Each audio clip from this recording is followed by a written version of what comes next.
Hey everybody, this is herculespetix, founder, curator, docent, and gift shop employee of the herculespetix Academy of Comic Book Studies. Today is the first part of our two-part look at Pat Moriarty's You and Your Big Mouth. Today we're going to look at number 1 through 3, and then we're going to look at the last 4 issues, 4 through 7, on the next video. The reason why I'm splitting this up is because it's a lot. Many contributors. It's kind of a weird anthology in the sense that almost all of the art is by Pat Moriarty, and then he solicits stories from various writers, other cartoonists, and various and sundry people. It's almost like a reverse American Splendor or Real Stuff by Denny Eichhorn. He's doing it in reverse. So he's drawing almost everything. Every now and then there's guest artists. There's a lot of great guest inkers in here too. So it does have a bunch of variety. And also within these comics, Pat Moriarty, he alters his style almost for each story. So it definitely has a varied appearance to a lot of these comics, which makes it a lot more interesting. So here's number 1. This came out from Starhead Comics. Let me get the year here. This came out in 1992. And we see here all the contributors and a very nice illustration. Of course, Pat Moriarty, but inks by Jim Blanchard. And you can tell the difference. There's really sharp inking here from Blanchard, as he is wont to do. Really great looking cover. Just the way it's designed and everything. So we got a contents page, and we start off with the Pat Moriarty highlight film. This is a story by Harvey Pekar, and pencils and inks by Pat. And this is almost like Harvey Pekar giving a history of Pat Moriarty. Supposedly this guy's asking Harvey Pekar, hey, tell me about this Pat Moriarty fellow. And he basically tells a little story, a biographical story of Pat Moriarty. So it's kind of weird. Like, I don't know why Pat Moriarty didn't write this. It's his story. But as you can see, it's Pat Moriarty's cartooning. This is kind of his, like, simplest style. I actually am not a fan of this. It's kind of weird looking through these. It's for years I really wasn't in the Pat Moriarty camp. He was always in anthologies in the 90s. And usually when I got to one of his stories, I'd be like, it's that guy. But I gotta say, after reading these, there's some really great cartooning in here. And I definitely have a higher opinion of Pat Moriarty after reading these. So now we have, this is a story by Denny Eichhorn, with pencils and inks by Pat. This is called Fish Scales. It's a tale of when Denny Eichhorn was a little kid. He needed to buy a fish scale for a science project. Apparently there was some confusion because I guess fish scales was a euphemism for condoms. So when he goes to the drugstore to buy fish scales, I don't know why the pharmacist sells this little kid condoms, but he does. And when he tells his dad's furious, goes back to the drugstore, chews out the guy. Like, why'd you sell my son condoms? And basically, Denny Eichhorn took a good lesson from it, that he now knew the secret code word for condoms when you go to a drugstore. I guess technically it's fish skins, but this pharmacist claimed that fish scales was a variant. Look how cartoony this physicist is. That's really great. I really like that cartooning. This is Tall Tales, story by Roberta Gregory. Pencils by Pat Moriarty. Inks by Jason Lutz. I think this is like, Jason Lutz was really young then. I don't even know if he had done his first graphic novel, which the name escapes me right now. The one about the magician. Jar of Fools, that's it. And this is just a little anecdote of Roberta Gregory talking about going to see Jethro Tull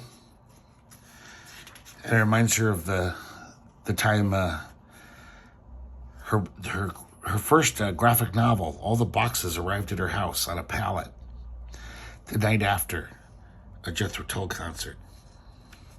Oh, I'm sorry, the night before. And it was raining, and all of a sudden her cat collapsed. And she had to put her cat down. Not much of a story. And kind of interesting how he even kind of draws Roberta Gregory in a different style than he normally draws. It almost looks like Colin Upton.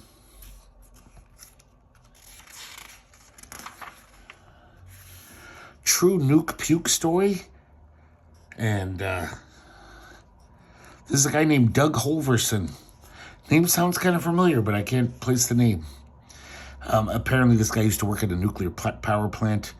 The newbies, all the guys who worked there would love to tell him all these tall tales about giant rats that were irradiated that are running around and irradiated bugs that have grown to disturbing sizes. And so this one newbie, he's in his rad suit. He goes into this dangerous area, and he's so just worked up, he becomes dyspeptic, and he pukes in his mask. And then he's so grossed out by it, he pukes again, and it's actually making him drown, like you could see it in his face lens. So he's trying to swallow his puke now, so he doesn't drown.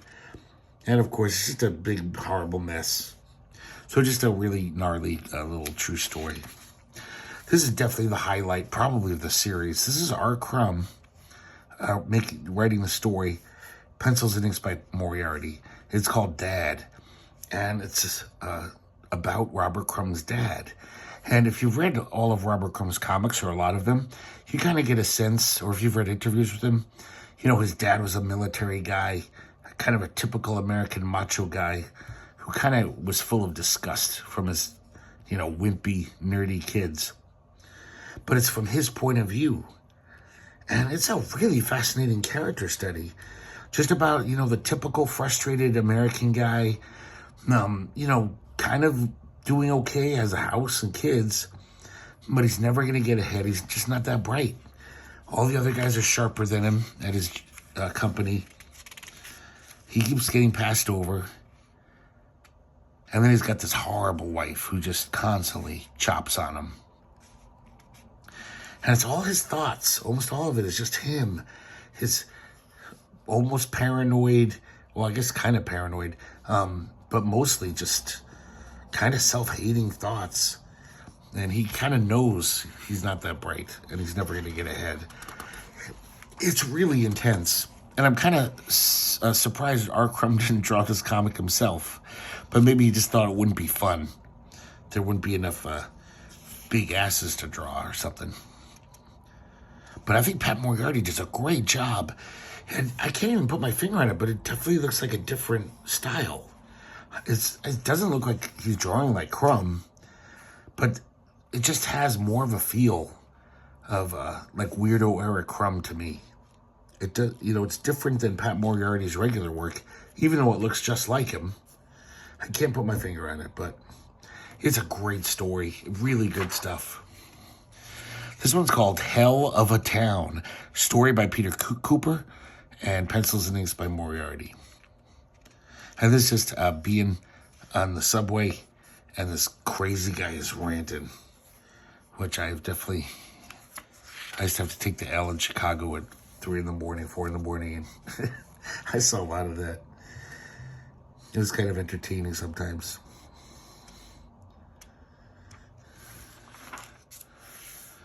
This one's called Heavy Duty. Story by Tom Harrington. Don't know who that is. And art by Pat Moriarty. Kind of very weird logo. I think he's trying to be like heavy metal or something. It's weird. But this is very odd because this guy, Tim Harrington, I guess, is fascinated by Howdy Doody. And so he tells us the whole story of Howdy Doody. And it's actually kind of a fascinating story. How it started as a radio character that this guy made up. And I guess there was this puppeteer who made the first prototypical Howdy Doody puppet. And then, of course, the TV got involved. They wanted to put him on the air. And, of course, the original creator, they totally dicked over. He tried to get his fair share. Because Howdy Doody was so merchandised. There was millions and millions of dollars generated from Howdy Doody. Every product imaginable had his face on it. So finally this guy just says, you know, like, you guys got to give me some money. This is my puppet. And, of course, they're typical, you know, corporate guys are just like, fuck you, we'll make a new puppet. And so they do. And that's the Howdy Doody we recognize from today. A pretty interesting story. But also kind of sad. Because once again, the little guy gets dicked over by big corporations. This is really weird. My German Buddy by Charles Bukowski and drawn by Pat. And these are pretty much just poems. This one's more of a prose poem. Charles Bukowski's in a bunch of these issues, and a lot of them are just very, you know, like poems, you know, kind of vague. But this is almost like a little character sketch of this weird old guy who loves to listen to Wagner.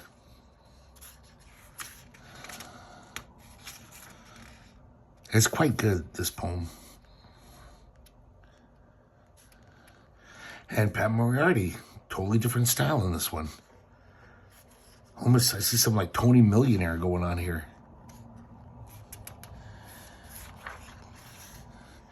This is Famous Bus Rides, story by Colin Upton.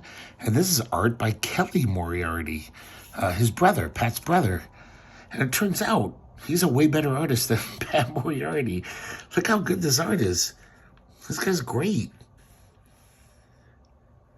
The story is pretty dumb, like most of Colin Upton's stuff.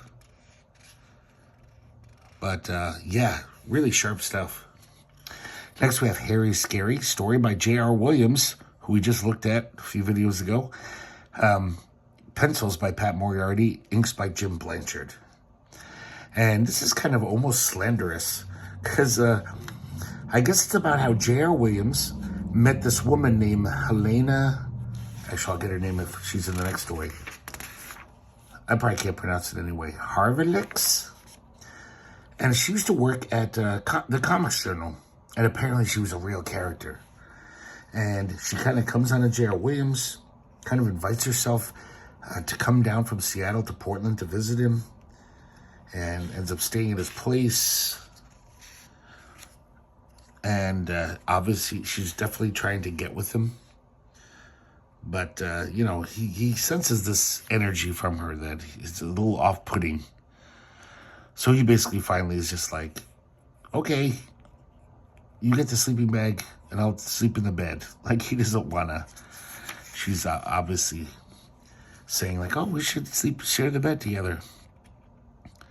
So Helena returns to Seattle, and I guess Peter Bagg, who's a friend of J.R. Williams, calls him up and says, oh man, I thought I should warn you.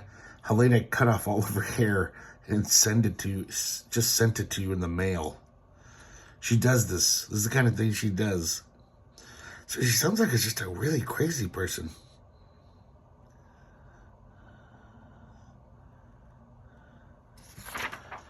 And I guess it's not all of her hair. It's a big chunk of it made into a ponytail.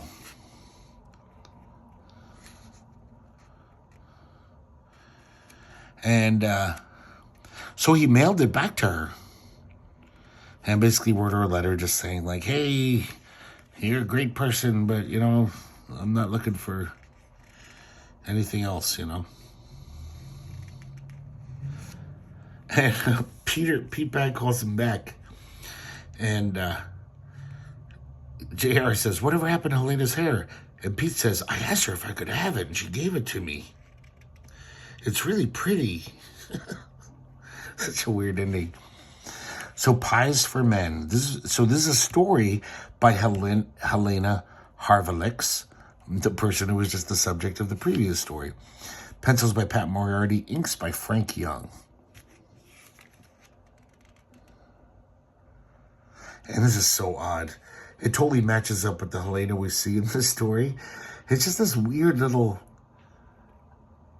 thing about how her Helena's perfect dream job would be to make wholesome and delicious pies for men.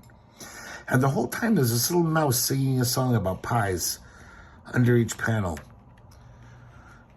She dreams that she would deliver these pies free of charge to their places of work or give them away at sporting events.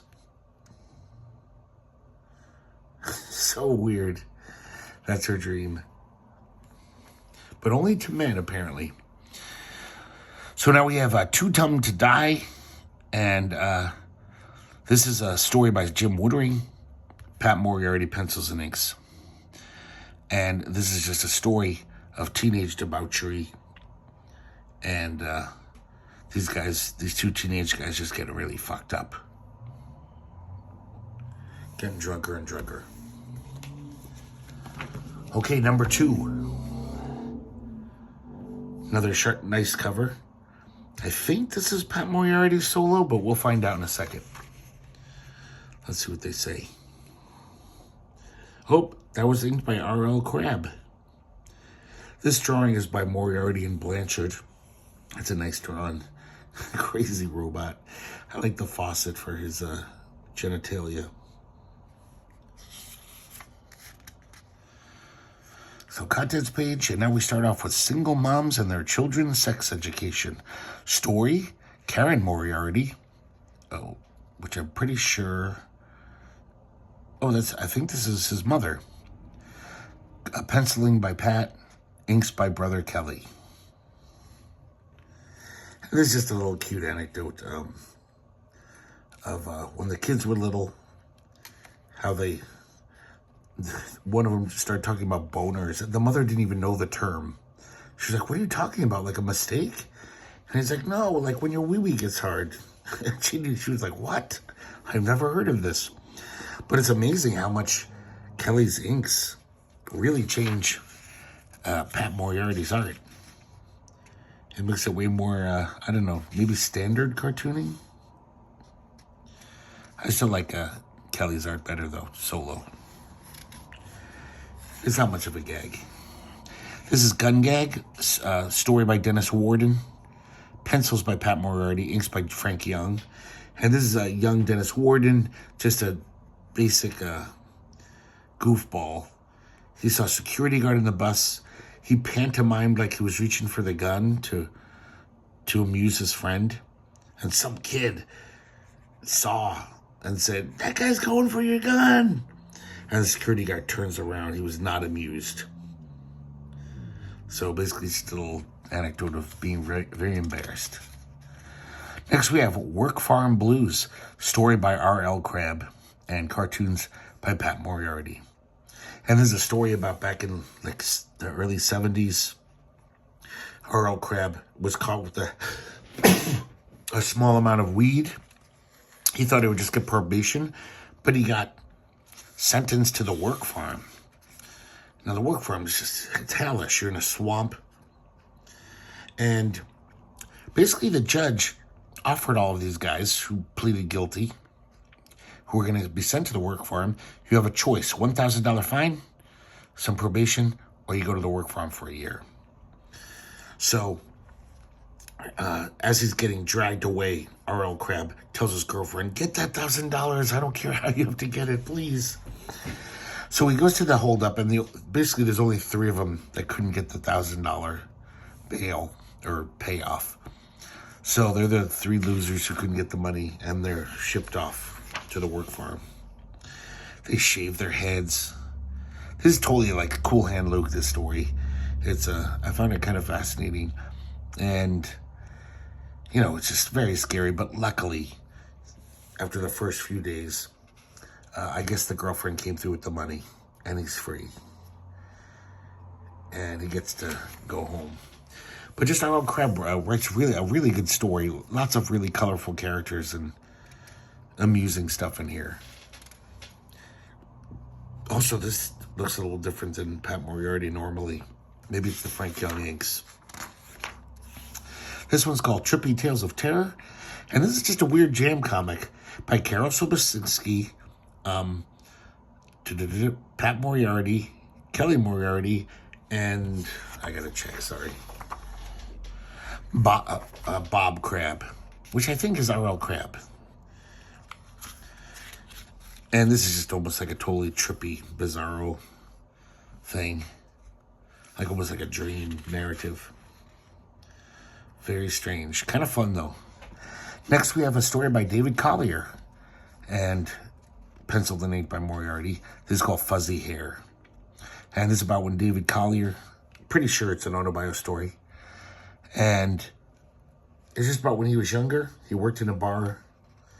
And, all of his money went to records. And that's about it. Just kind of talking about his weird youth and just living for buying records. This is a great one. This is a story by Kim Deitch and pencils and inks by Pat. So it's called Pat and Waldo. Really nice logo there. And so I guess Kim Deitch wrote this story for him and basically loaned him Waldo the cat. So Waldo the cat storms into Moriarty's studio and says, hey, I don't just work with that Kim Deitch fella.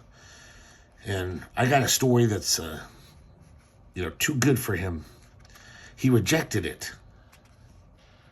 He says, frankly, between you and me, he's not a very good artist anyway. So the story is terrible.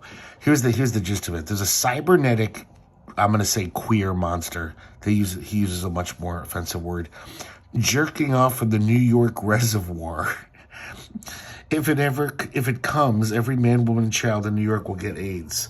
What a setup. And Moriarty's horrified. He's like, oh my God.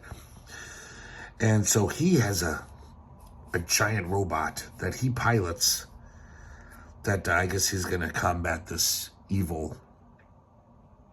other evil robot. Some pretty great stuff. It almost looks Deitchian. So once again, it looks like R.L. Crab's. I'm sorry, Pat Moriarty's changing his style. So he's trying to sell him on the story. And, here's where he says, as an artist, Kim ain't exactly Leonardo. I kind of like the way he draws Waldo. So Waldo shows him his new design for himself. He's like, this is how I want you to draw me. And Pat Moriarty's had enough, and he kicks him out of his house. Really like this panel here. It's really great. And Waldo takes out a list. He says, oh, well, maybe this needs a woman touch. And here's a list of all the great cartoonists, and he scratched them out. And so the next name on his list is Julie Doucet. So he's going to see if she'll draw it next. Another Dennis Eichhorn story, Squeeze Play. Pencils by Pat Moriarty, inks by his brother Kelly. This is one of Dennis Eichhorn's many kind of hippie-ish stories where he's on the Green Turtle bus traveling cross country, and nobody's sitting next to him. But then at 4 a.m, somewhere in Oregon, this giant fat lady comes on, and for the rest of the ride, he's totally mauled by her and smushed. Yeah, not much of a tale. But Dennis Eichhorn is pretty good at telling these anecdotes. Once again, notice how different the art is with his brother inking. Very different. It's almost got that slick look of like an R. Diggs or something. This is a great one. The One-Sided Ego Battle. Story by Peter Bagg. Pencils by Moriarty. Inks by Blanchard. And this is just some great story about Peter Bagg in 1980. He started getting published in this East Side newspaper, one of those little hip freebie papers. And when he went in to collect his original art one day, the editor was really nervous and said, sorry, Pete, here it is. And it's totally mauled. There's sneaker prints on it, and it's bent and folded. Apparently, another contributor he came in the day before, and he was so unhappy with the way they supposedly butchered his work. I'm making quotes here. They just printed it up not to his liking. And he had a tantrum and said, if my work is going to be ruined, then everyone else will be too. Apparently he was some famous punk star from the 70s. That's the only reason they, put up with his shenanigans. Because, he had a name. And he would have a page of poetry in every issue. For some reason, in the last contribution, he said, hey, print these instead. And they were just drawings of his friend's genitalia. And I guess they printed them too small because they had to squeeze them in. He got pissed off, and that's why he threw that tantrum. So Peter Bagg is on the warpath. He grabbed some of the artwork of one of his buddies, figures it'll save him the trip. And this guy's just amused. He's just, because he kind of knows this rock star. We're going to call him, Peter Bagg says, we're going to call him Zoov Groover because, I don't want to get sued. And his friend is just like, haha, that seems like Zoov. It even looks like his sneaker prints. So he's just furious. And it becomes this thing over the next few days where everyone's just kind of laughing at him like, tell us again about Zoov Groover, Pete. And Pete gets drunk and rants about him. And what's even worse is that everyone's like saying, oh my God, you should be honored. People are like, your stupid artwork is is worth way more with those sneaker marks on him now. And he's, of course, just even more disgusted. Just by how much power just some very minor musical star has compared to a cartoonist. So years later, Peter Bagg's going around with his buddy, and he sees this girl they know, Rebecca. She's walking around with this, like, drooling, kind of really fucked up guy. And Pete asks, like, oh, man, what's she doing hanging out with that guy? Is that her retarded cousin? And he says, no, that was Zoov Groover. So Peter Bagg, as the present Peter Bagg, 1992 Peter Bagg, basically feels vindicated. He says, any revenge I could have gotten against that guy, he did to himself. It's just like all Peter Bagg stories, just so well told. This is a fun, great story. Just every panel is pretty funny and really well observed. And also, the Jim Blanchard inks look really nice. This is a really weird one. Henry Rollins is a contributor to this comic, and he always turns in really bizarre, violent shit. And this is called The Man Was a Boy Once. And Pat draws pencils and inks. And we see Henry Rollins, there's a room, square, a bed, a chair. A naked woman walks into the room while a man sits in the chair. They have violent sex. He kills her with a knife. His father comes in, hands him a baseball bat. The son bashes his father's face in, kills him. The mother walks in with a gun, hands it to him. He blows her head off. And then he says, he sits back down in the chair. It starts again in 10 minutes as he's getting more and more psychotic. And then we see him in that room. Just a very odd little comic. I kind of like it though. But this is this is amazing. So this is Bern Hogarth, the great cartoonist who drew Tarzan and Drago and all that shit for years. It's called Execution of a Rebel. So he basically wrote a short story for Pat Moriarty to draw. And it's kind of this weird little story about, I don't know if it's some banana republic, but this enemy of the state is going to be executed. I love how, like, Pat Moriarty interprets it as this, some weird alternate reality. Like, all their guns are zany, almost like sci-fi guns. And look at his art here. It's definitely like he's stepping up to live up to Bern Hogarth's expectations, you know? And here's the prisoner. That's a great panel right there. And so there's basically the lieutenant. He's like an aristocrat, all smartly dressed. The soldiers are just like shabbily uniformed. And so The prisoner asks for one last request. One last wish. And he's very nervous. He's just like, you can barely hear him. He whispers in his ear. And his last request is that he can urinate, because he doesn't want to see his mother in heaven with soiled pantaloons, as he says, with wet pantaloons from peeing in his pants. So everyone's laughing, even the lieutenant's laughing. This has got to be one of Pat Moriarty's great art jobs. This is some really good cartooning. And I guess, considering that I didn't like a lot of his cartooning for years, but this looks really nice. So the lieutenant finally lets him do it. He says, go behind that bush, he pees.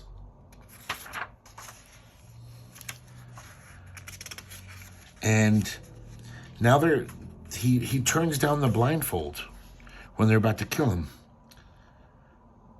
He says, I will go without it. I have no fear. I've made my peace with God. And the lieutenant's kind of pissed off. He's kind of saddened. He's like, no whining, no groveling for his life. And he says, are you sure you don't want to blindfold? And he says, Lieutenant, God knows I have never transgressed his law. The sins of this day are yours to answer for. So now he's like talking pretty bravely. And so he looks up to the sky. They fire, riddle him full of bullets.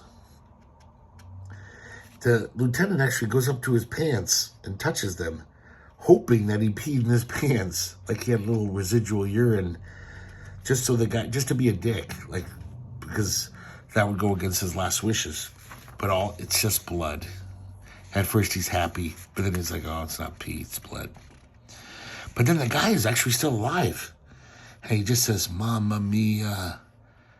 And this seems to fill the lieutenant with joy, because it's almost like he gets to kill him again. And he shoots him, and now he's dead.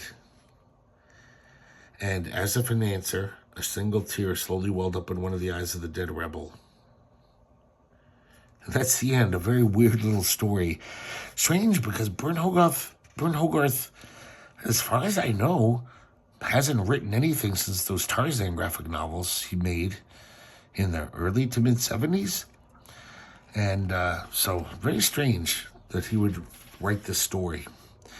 The letter page here is star-studded. We even get to see the letter from Charles Bukowski. He does a little drawing even. Drawing of himself. But yeah, it's R. Crumb writes in, David Greenberger. There's all these famous people. Reverend Ivan Stang.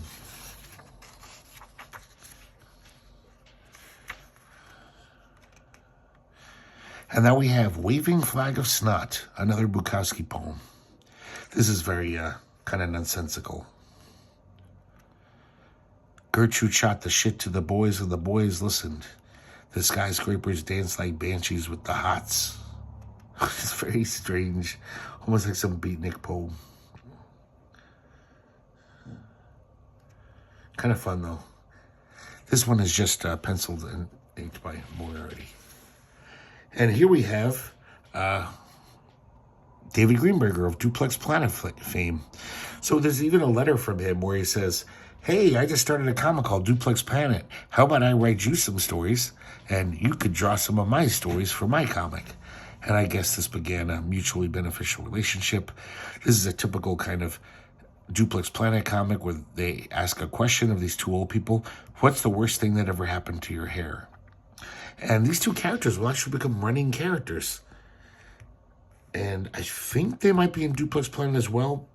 But they're in a bunch of these issues, and Pat Moriarty, obviously draws all of them. But they're kind of like this old couple who always kind of bicker and are kind of weird, maybe half senile, but they love each other. Seems to be the shtick of it. Now we got number 3 here. Another nice cover. I think this is Pat Moriarty solo, but we'll find out in a second once again. This issue has a lot more anchors. This is interesting. Here's a little comic strip from Pat Moriarty's father. When he was in the Navy, he contributed to like the Navy newspaper or something. So this is a 1958 comic. Seaweed Sam was his character. Not bad. So here's a comic. This is Gary Groth wrote this one. Once again, he's writing a story about Pat Moriarty, how Pat Moriarty became rich and successful. I'm sorry, I guess it's really about Gary Groth, but it's just Gary Groth is showing himself in the worst possible light, just how his greatest detractors see him. He's basically sitting around. Kim Thompson's doing all the work. He's just thinking, who should we fuck over today? This makes it seem like this is what Gary Groth does every day. We see some unreturned original art from 1983 with a note, Gary, please don't lose this original art. Return it to me soon. So he looks at his enemies list. We see Dave Sanpeter, David Harlan Ellison, Michael Dowers. Now, Michael Dowers was the editor-in-chief or owner of Starhead Comics, which published You and Your Big Mouth. So Gary Groth picks Michael Dowers to fuck with. He summons Pat Moriarty into his office, who at the time was the art director of Fantagraphics, but also putting out this comic with Starhead. So they do kind of a yellow journalism thing about how Big Mouth, You and Your Big Mouth will be moving to Fantagraphics. This next one is called The Kiss. And I think this is Michael Dowers. So I guess Michael Dowers is an older guy. He was a hippie. So 1973, I'm sorry, I forgot to mention, pencils by Moriarty, inks by Justin Hampton, who did some really good inking work on these. He does a bunch of these. So in 1973, Michael Dowers is hitchhiking with his buddy. They get picked up by some amiable hick, and they go to this place to eat. It's kind of like a hippie mall. And they see this crazy woman talking to the flowers. She's obviously whacked out on LSD, but she's gorgeous. And she comes up to them and says, "You're so beautiful. I want to share my beauty with you. Would you let me kiss me? Would you let me kiss you?" And so one by one, she kisses all of them. Are just like, sure, okay. Look at that. Very Basil Wolverton-like face. And Michael Dowers is kind of grossed out because she swishes her tongue around his mouth. And then his buddy gets kissed. But then it looks like the guy driving them is totally into it. And he gets a good long kiss. So they say their goodbyes to the guy who drove him around. And 45 minutes later, Michael and his buddies say, "Hey, do you feel anything?" Oh, shit. She put acid in her mouths. So that beautiful girl, I guess, just had so much acid in her system that by kissing her, they got a dose. And, they realized that Michael didn't kiss her as long as the friend. So he's not dosing as hard. So they think about that poor guy who really made out with her for a long time. How he must be feeling. He's just tripping balls now. So here we have another strip written by David Greenberger, and pencils by Pat Moriarty, inks by Art Penn. Well, I'm not familiar with the guy, but it seems like he's pretty good. He does a lot of inks in this. Here's those two characters again. I can't remember their name right now, but this is them talking about Elvis. And, it's David Greenberger, so it's that kind of Duplex Planet humor, kind of gentle, I guess kind of mocking humor of the way weird old people think.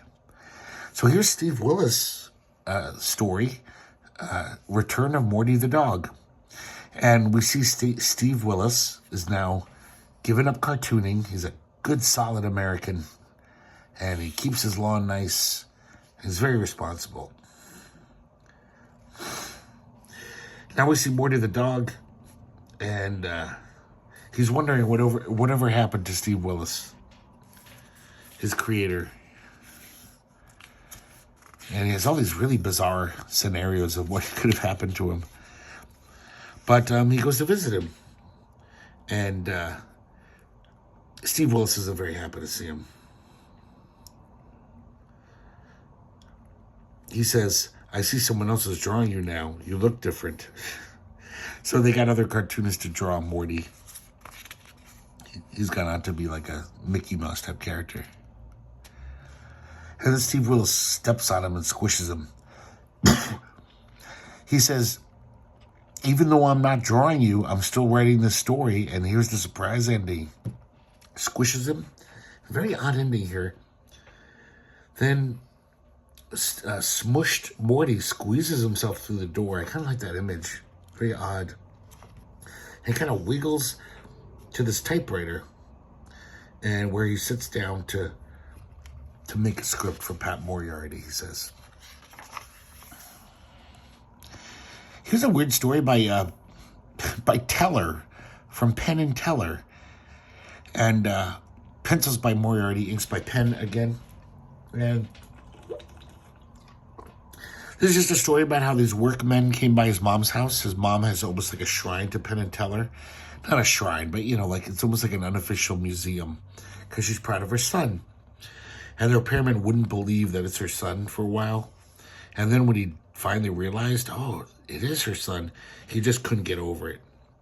Just like, oh man, it's a small world, he keeps saying over and over. This cartoon looks really sharp here. I really like this. So now we have New Year's Goes Calypso. And this is another great Peter Bagge story. Pencils by Moriarty, inks by Blanchard. So, J.R. Williams and his girlfriend show up at Peter Bagge and his wife's place. Tennis acorns in the background. And they're all smoking pot. And they watch this crazy videotape called Bop Girl Goes Calypso with these crazy bands in it. But everyone's getting really drunk and high. And they're a little older, you know, at this point. They're not spring chickens, these guys, in the early 90s. So they're, like, can barely make it to midnight. But they start doing all these dance routines by watching the old videotape and copying the bands. So and basically at the end, it's finally midnight, and they're all just like, let's just go to bed. This sucks. Like, because Dennis Eichhorn starts talking about mortality and becoming a downer. But just really great Peter Bagge writing. I love the way he writes. This one's called Hello, Pat, I'm in Jail. I assume that's the name of the story. And this is another one drawn by Kelly Moriarty. So this is written by Pat Moriarty. So he writes this one. Once again, we can see that nice Kelly Moriarty style. And it's basically Pat's in jail. He calls up his brother late at night and says, get me a public defender. And, of course, it's a very frustrating mess trying to get through. He gets rerouted many times. Just all this bullshit bureaucracy. I Threw Some Meat in the Pond, a poem by Chandler Travis. And once again, this is Moriarty and Art Penn inking. I kind of like this one. I threw some meat into a pond, where it fell and who on. You don't know what it does to me to see meat sink so rapidly. I threw a lamb chop in the ocean with a swift, athletic motion. You can't imagine how I'd wish to know my meat had hit a fish. I love this stuff. It's like a great children's book. Here's a story written by Mary Fleener. And this is Pencils and Inks by Moriarty. Look at this crazy hair inking going on here. That's some nice stuff. So this is a story from like the 70s. Because she's talking about her Charlie's Angels haircut. And her boyfriend once again cheated on her. Once again, they've broken up. It's like the 7th or 8th time they've broken up. She's got that horrible feeling of, you know, she dumps him, but she feels angry, but of course she feels hurt and depressed. So her friend says, hey, let's go out and dance. Let's go to a disco. And she says, what the hell? And she's basically in the mood to get laid. Like almost get revenge on her boyfriend. There's all these lunkheads there. But then this one guy comes in. His total character. He kind of looks like, what's the opposite of anthropomorphized? He's like a more human-like version of Steven, that character. I think it's just because that hat. But he just wows her. He comes in doing all these crazy moves, grabs Mary Fleener's arm, asks her to dance, and they have this great time, this amazing connection. And she's like, oh, this is awesome. You know, usually this kind of stuff ends up poorly and hits some, you know, you wake up next to some ugly, unattractive person, but this guy's just handsome, and I got this total chemical reaction with him. But then she starts to realize that something's up where it's like, yeah, we'll go to my place. And he's like fishing for the keys under a bush, and the keys don't fit the lock, so he jumps into a window. But she's kind of drunk, she doesn't care. They start to get down, and she's loving it. She's like, man, we had chemistry. It was feeling great. And then this guy barges in and says, what the fuck is going on here? So it turns out that this guy keeps doing that to this poor guy. He barely knows this guy. And he keeps sneaking into his house with women. The guy's like, you again? Where'd you find this one? And he kicks them both out on their asses. So finally they go to Mary's house, but all that magic chemistry is gone.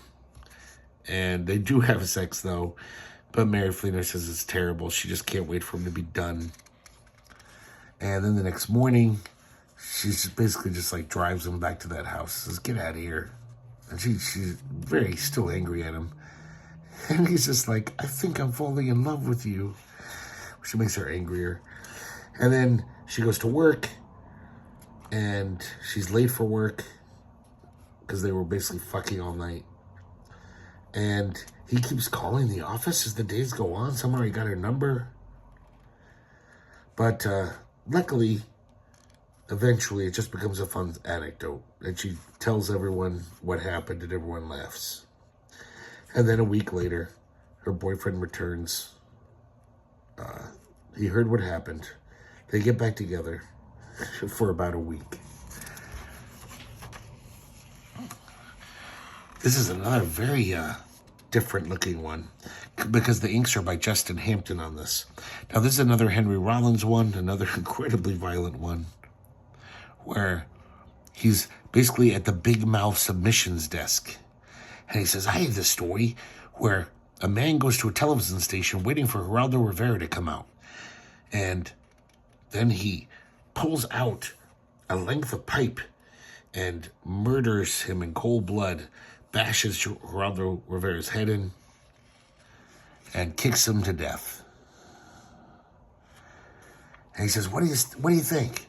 And the submissions editor, it's Pat Moriarty, he says, I don't think we can use that. So he starts threatening him, actually attacking him. And so Pat Moriarty says, oh, I guess I can squeeze it into the next issue. But this is very different. Look at this, like, striking kind of cartooning compared to Pat Moriarty's normal stuff.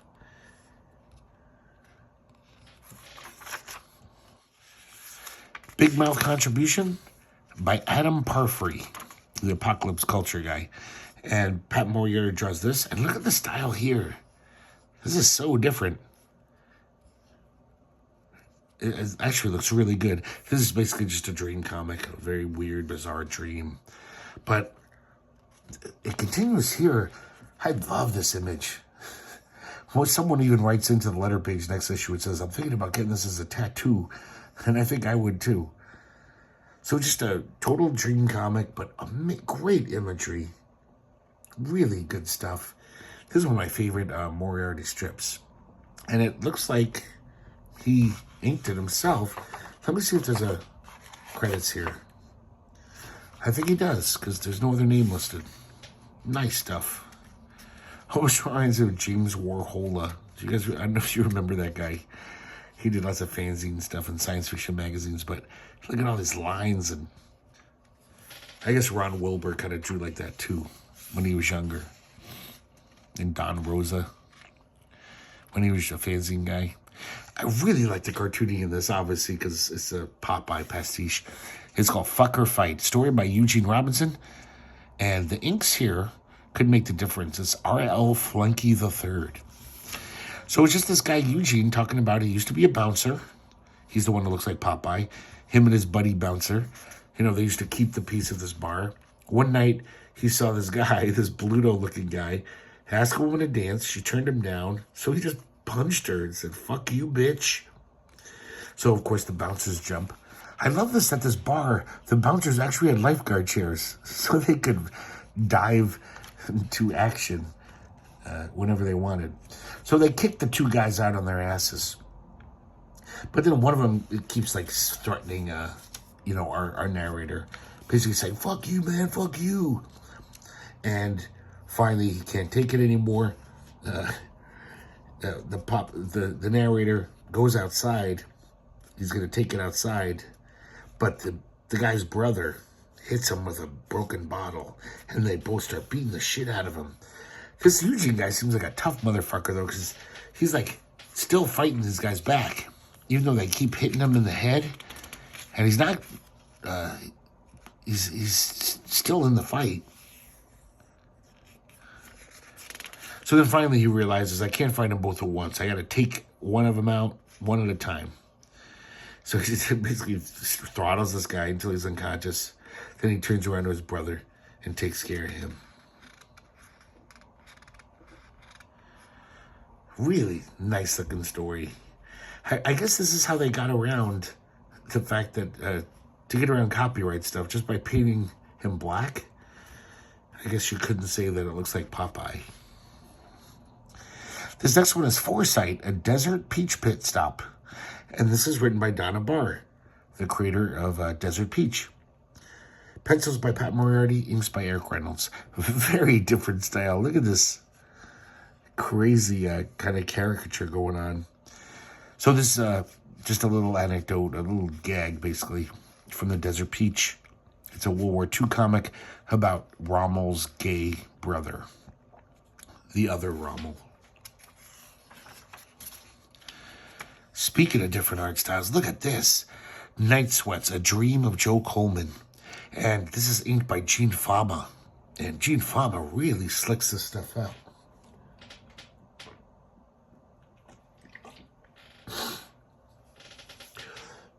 Excuse me, guys. I had to take a water break. And this is just kind of a typical nightmare dream comic. Visiting your old house where you grew up. But it's pretty horrific. And really nice art on this one. I just love that opening panel. I like how he even duplicates Joe Coleman's signature.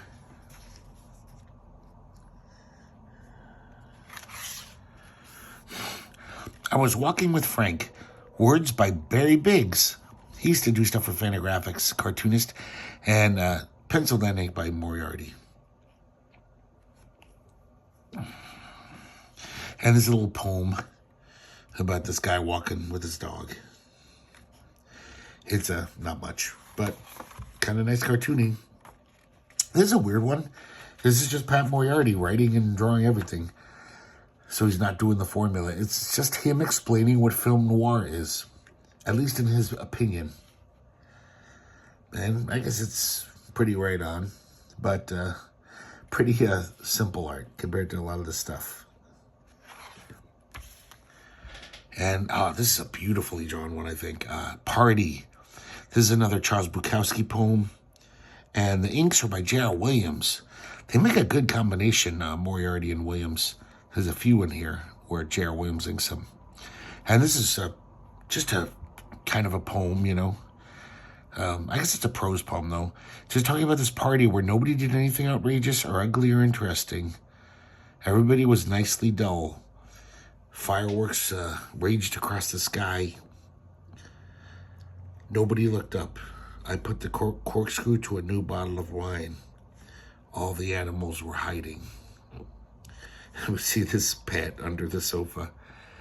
But man, the colors in this, everything about, this is a beautiful looking strip. I'm going to see if I can see what the colors are.